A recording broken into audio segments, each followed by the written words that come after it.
other things. So it's both masses together, all right? And the only other factor in here is a constant, something that never changes. It is continually the same for everything to do with gravity. And because of that, we call it the gravitational constant. When Newton discovered this, he didn't actually discover the number, but the fact that it existed, right, that it had to exist for the formula to work, he didn't know the number. That value was found by somebody, I think 100 years later, by a very careful experiment in a vacuum chamber that the guy made, this giant round cylinder of a vacuum chamber made out of thick stone with this big quartz panel of a window that he put in the wall. Heated up the air to drive all the air out, right? Because, if you remember ideal gas law last year, right? If you heat things up, less stuff, less N, right? Less moles, takes up more area. And when it cooled back down, they basically shut it, right? They shut the valve on the thing, so it effectively made a vacuum chamber. You put a big thing in there, right? Something's like a boulder sitting on the ground, and then you put this barbell that was evenly balanced, right? Something that was evenly balanced, hanging from a string, and you put a mass on either end of it and a boulder somewhere else in the room, right? And what happened over time is this thing, it actually turned to point towards or was attracted to the larger mass, right? So that gravitational value was actually found by how much it accelerated over time.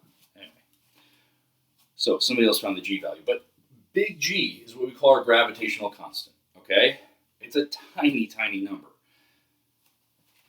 Magnets overwhelm it all the time. That was a terrible example. Let me try that again. Magnets overwhelm it all the time, right? These magnets are sticking together rather than falling because the magnetic force is much larger. So G is actually a really small number. G is, if I remember right, 6.67 times 10 to the negative 11th. It's tiny. And I could be wrong on that one, so check the notes on this one. I'm pretty sure it's 6.67 times 10 to the negative 11th. I haven't used it in a while, okay, but we'll check it out. So, tiny, tiny, tiny, tiny, tiny value. Okay, so we have that constant, never changes for anything else in here.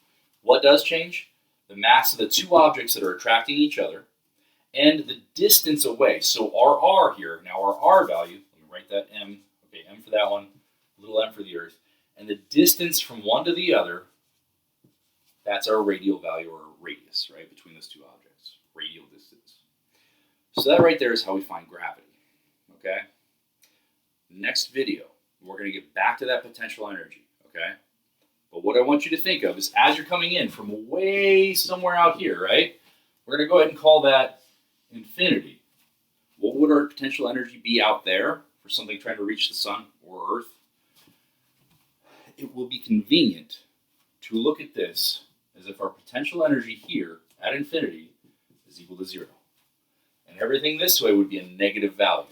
So when we plot it, okay, potential energy on the y and our distance on the x here, everything is going to have a negative potential energy, but it will get closer to 0 as you get out towards infinity that direction.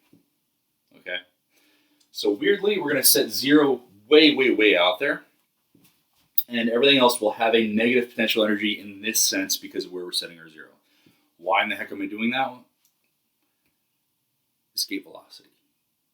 If you want to figure out how fast something has to do to escape the pull of the sun or the Earth, you have to hit escape velocity, and you can only do that once you've reached some point where you are no longer held in place or held in check by the force of gravity by that object, which is at infinity.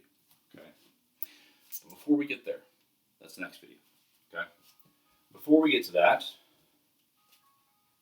another alarm, okay? What I want you guys to remember is we said F equals ma. In fact, it's still right here, isn't it? Or, as we've been talking about all year, right, for things on Earth, mg. Things are getting pulled down in the y direction, right? Gravity's pretty much been our acceleration that we've talked about over and over and over again. So how in the heck do we find our g value or our acceleration due to gravity? Well, this is still our force of gravity. Those two things are the same, right? So what I can do, I know you guys love this, I'm going to substitute something in here, okay? So force of gravity is equal to mg. So instead of Fg, I'm going to put in mg in its place, right? Okay. So now let's, instead of thinking about the sun and the Earth, let's think about you, Apparently you have a very large head there. Sorry about that. Okay. You versus the Earth here. Now, Earth is going to be the big M, right? It's going to be the big mass. You're going to be the small mass, okay? So your mass, the Earth's mass, gravitational constant still applies, and the radial distance between the two of you. And now what does this mean? Well, I'm touching the Earth, Mr. Casey. How in the heck is that possible? Because that's zero. It should be undefined. Well, no. If you remember what I've been telling you for a long while, when we talk about things, we always talk about that object as having every bit of its mass, every effect of its mass as the center of mass, right? So you need to actually think in terms of from you to the center of the Earth, that radial distance. That's the one that's going to affect you, okay? And apparently I've been talking so long that I timed out my computer here, so let me fix that. Okay, so that is our R. And if you think about this, while you're on Earth, that R value pretty much never changes. However high you jump, it's not going to have anything compared to the 6,000 kilometers or whatever it is for the radial distance of the Earth. You can't jump 6,000 kilometers, so you're not even going to double that value, right? You're going to have some tiny, tiny fraction. You climb Mount Everest, you will have a tiny, tiny, tiny, tiny, tiny, like a couple kilometer difference, right? Versus 6,000 some odd kilometers, 6,400 kilometers, I think it is, right? So you're not going to change that radial value anywhere on Earth. The only time you're going to see any difference in that is if you go out, in a rocket ship. So there is your rocket ship, right? Man, this is a terrible rocket ship. There you go. Hey, if you take a rocket ship, okay, here you are sitting in the cockpit, and you take that out into space, then you're going to have a noticeable, appreciable difference in your R value, and only then. And even if you get into orbit on the ISS, you're still going to feel gravity if you were standing still. And again, the reason they don't is because they're in free fall. They're actually falling the whole time, which is what an orbit is. Okay? So, getting back to this, okay? How in the heck does this force of gravity value here have anything to do with the force of gravity we've been talking about the whole time? mg is the same as our force of gravity, okay? So how do we figure this out here? What is our g value? Well, we need to take out that m. And it's your mass that matters, right? So if I talk about the force that this thing has right now as it falls, right? What force does gravity pull on it? It's its mass times the gravitational acceleration. So that is the mass of you, or in this case, the marker, right? The little m. So we need to divide it out on both sides, and it goes away. So g, that value that we've been using the whole time, is actually equal to the mass of the Earth times the gravitational constant times the radius of the Earth squared. And that's it. So that's when we find our g.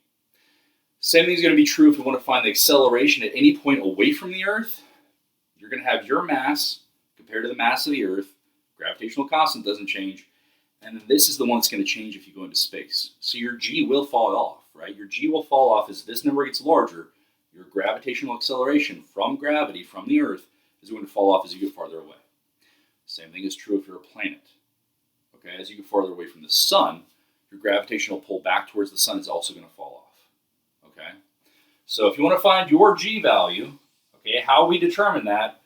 Well, we determined it experimentally. Galileo even did it. But how you can actually calculate it out is by using that g value we now know, the mass of the Earth, which we now know, and the radial distance, the radius of the Earth squared. Okay, so that's it.